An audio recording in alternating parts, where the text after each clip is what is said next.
Hi friends, get on up in here. Part 2. So Saturday night, because of everything that he was doing and the text messages he gave me. Oh lady, you're just hearing stuff. I was testing out your theory, as far as them having loud intercourse in the house. I have a guest over. Like, chill out. Like, everybody needs to do it, but does it have to be so loud at 10:30 in the morning and 12 o'clock and you can't pick and choose, bro, to be loud. Go somewhere else, right? Have fun. Do your thing. We've all learned how to do it real good quietly, right? Talking shit. So I took out the battery, like I said, thinking he's gonna knock on the door. He didn't. I'm thinking everything is cool, They leave out Sunday night. I'm just like, oh my God, I wake up Monday morning and I hear loud noises and laughing. They broke the window latch that were locked and lifted it up and came through the window. Laughed when he heard me realizing that somebody was in the house. I go next door to my son's dad's house to help my son get parts to go ahead and start his day. I see these motherfuckers leaving out, speeding down in his truck. Thinking my son's dad told him he better get the fuck out, but he didn't. So old boy left on his own, which means he was up to some shit. He knew he was doing some foul shit. I go ahead and Lord Jesus, I go ahead and, get back to the house. I'm telling my son's dad, whatever. This nigga, I'm working from home, so the housemaid, Tyler, walks through the door, cussing, slamming doors. I'll get the fuck out. Tearing paper, slamming the door. I said, yes, the fuck you will. Goes outside, y'all. I'm on the phone with my mama. He's revving up the engine of the truck, throwing the tantrum. Revving. This went on for about 10 minutes. I locked my bedroom door, and I went outside the back of my house to the backyard, and I jumped over the fence to my son's grandma's house. Because all the houses are together. She lives in a pool house behind my son's dad's house, and I live right next door in this house he owns. So it's like a tripod. Anyway, and I went over there, knocked on her door. I said, because I don't really talk to her a lot. We've had our differences, as far as her lying on my son and causing problems with this little young roommate girl that I had. But other than that, I ain't talked to this woman, mind you, and I want to say close to 5 months. Well, when I knocked on her door, she was so happy to see me because I used to love on her and take good care of her and do things for her all the time. I'm a southern girl here in Arizona, so they're not used to that. You understand? Good morning, how are you? What do you need? Let's go to the store. Let's get your medicine. Let's get you out the house for lunch. That's whatever. I don't need a mother-in-law, honey. That's just my son's grandma, Anyway, I told her about what happened. And my son's dad called Tyler on the phone. He started talking shit. And he was like, well, I'm on my way. Get here. This pussycat is talking shit. He's calm. My son's dad is over there trying to calm him down gently. And I'm looking at him. Tell my son's grandma, go ahead and get your gun and load it up for me. Because this man is threatening your son and my son.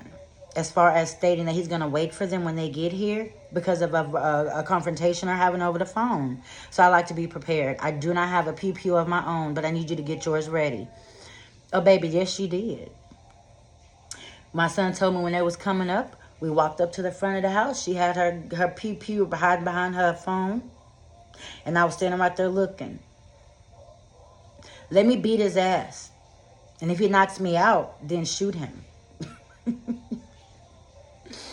Now, if he pull out a weapon, because I'm going to try to go toe-to-toe with his bitch ass. Then you can go ahead. If he pulls out a weapon, then you have my permission to give the gun to my son. You understand? Okay. In a perfect world, that would work, wouldn't it? Anyway. So he calmed him down. I told him, leave by Monday. Keep that $140 you owe me. Waiting. My son's dad comes over and says, hey, I'm going to get your money back for you. I said, okay. I thought that was going to be a loss. He goes, also, he's just going to stay in my basement, for a week or two until he gets, ready to move out, get his own place. I said, when I left my mama's house at 17 years old, I didn't need somebody to give me my place. And I'm a girl. And I didn't have to sell ass or nothing. or dope. I hustle my ass off. So that was on Saturday night. Sunday night, crawled in the window. So last night, today's Wednesday, so Tuesday night, my son and his dad are working on the cars to get them up and running, for the week. Oil changes, rotors, you take it off for the brake things or whatever. I love seeing my son do that, which is why we moved here, His dad's teaching him how to be a man, grown-up man. Anyway, I said, I'm tired of hearing, noises in that room. If old dude's supposed to be out of town, you said, because he's supposed to be getting his shit out. He got his fucking clothes. Get your shit and go. Y'all, he gave me permission to go in there because, like I said, I'm not finna invade nobody's privacy. But if this man is out of town, I'm hearing noises. I want to make sure he ain't got nobody up in there. Ain't no bomb, no nothing. When I go in there, y'all, because I was missing my big towels, tell me why there's 4 of my big, beautiful towels full of vomit and piss. His room, there's over 18 liquor bottles, big bottles, strewn all over the place. Food with trash, food.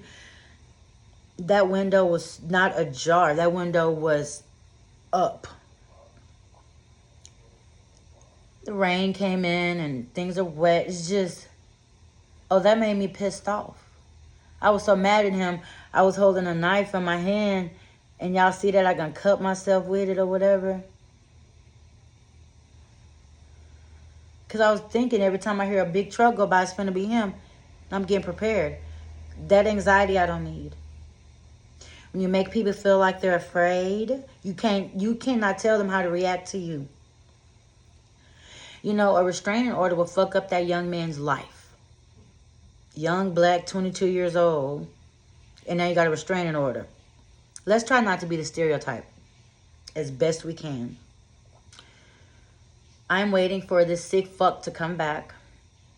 I had so many, y'all, I have all this stuff that I wrote down. Well, it's not long. It's just, I folded a paper and wrote on this side and this side of things I didn't want to forget to say.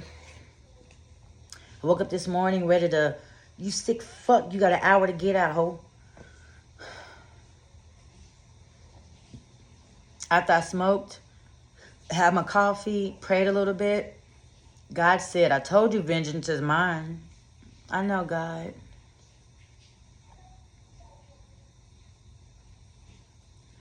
I don't want to overreact. No, I don't want to react because I know over nothing. It wouldn't be overreacting. I don't want to overreact and end up getting into something where we end up knifing each other or shooting each other or whatever. I don't want to fuck up this kid's life because he's not smart enough to understand what he's doing, the severity of what he's doing. I had so many things I wanted to say, I had prepared to say. But now I digress, y'all. I don't give knee-jerk reactions anymore. I had to work on that for 3 years within myself to really think about how I feel about a situation before I would react or whatever. It's not an easy feat, but,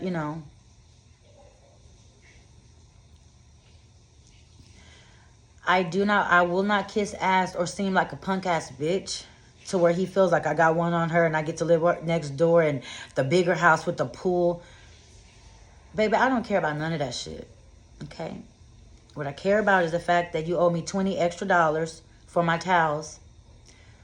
Clean up your shit and just get the fuck out. And I will allow him to know that a restraining order will mess up your whole life. You will be deranked. You will not get to have any promotions. If you are not lying, you're really an Army reservist. When I see him, I'm going to calmly say, what's your birthday? And I'm going to take pictures of his face. And I'm going to take pictures of his truck. And I'm going to sit down.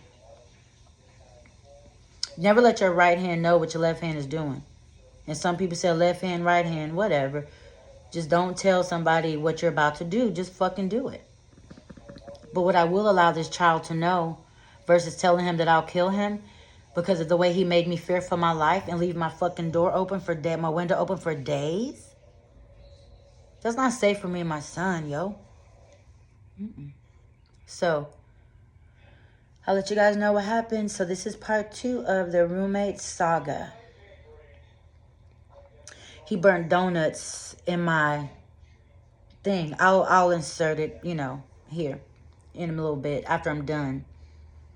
Anyway, I love you guys. Pray for me as I go through this bullshit. And to my babies that reach out to me without saying their names, depression is of the devil because we have blessings coming. And we are so strong and so mighty and so needed by God, you chosen ones. And I know that when we're in the thick of it, it's hard to understand what's going on or to see that we can see rainbow, but you will see rainbow. Okay? I promise. Hold on. Stay in the fight. Because on the other side is what we're fighting for. And I love you. And if you need me, you keep reaching out to me, okay? Always take care of yourselves, guys. And I'll pray for you. You guys pray for me. Well, it is 8:37. I better clock in. Well, I'm clocked in, but I better go on and get to work. All right, babies. I'll see y'all later. Bye. These are tire marks from the housemaid. Like a fucking idiot burning donuts.